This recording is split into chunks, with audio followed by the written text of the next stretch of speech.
Skal sygehuset i Silkeborg væk bid for bid? Hvor meget kommer borgerne til at lide under besparelserne? Hør også, hvad eksperterne siger. Alt det her nyheder med Alex Carlsen. God aften.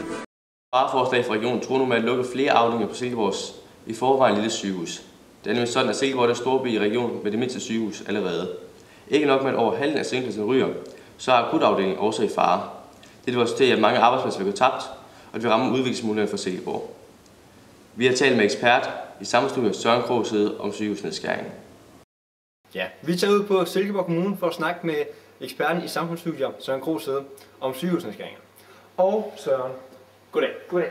Hvad har de her sygehusnedskæringer konsekvenser for erhvervslivet i Silkeborg? Jamen altså, der vil ryge en del arbejdspladser, og det resulterer selvfølgelig i større arbejdsløshed. Det vil desuden være svært for Silkeborg at hive nye investorer til byen. Hvad betyder det så for den enkelte borger?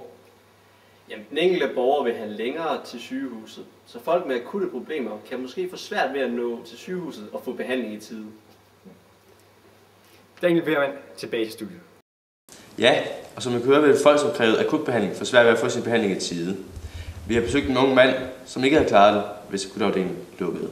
Vi er taget ud til Morten, som for 2 år siden var ude for en meget slem ulykke.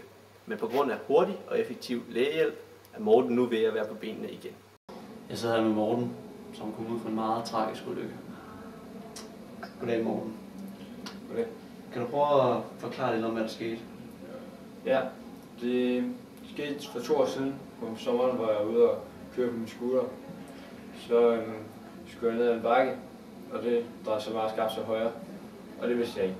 Så jeg fortsatte lige ud ind i et hegn, og fløj igennem luften. Og så blev jeg elsort. Morten, hvilke skader påførte ulykken der? Jamen det gjorde, det var, at jeg brækkede nakken. Og så det gjorde så, at jeg mistede førligheden i mine ben. Du klarer dig jo godt i dag, Morten. Og hvordan kan det være, at du har klaret dig så godt igennem? Ja, altså ambulancen var der rigtig hurtigt, så jeg kom hurtigt ind og blev opereret. Og det reddede mig så. Og så kom jeg på sådan en genoptræningshold på sygehuset. Og så er jeg gået frem lige siden. Ja, så uden en ambulance og et godt sygehus, så kan det jo få alvorlige konsekvenser. Kan det virkelig passe, at sygehus skal lukke? En sag, som mange er uenige i. Du har alt for nyhederne i aften. Alex Carlsen. God aften.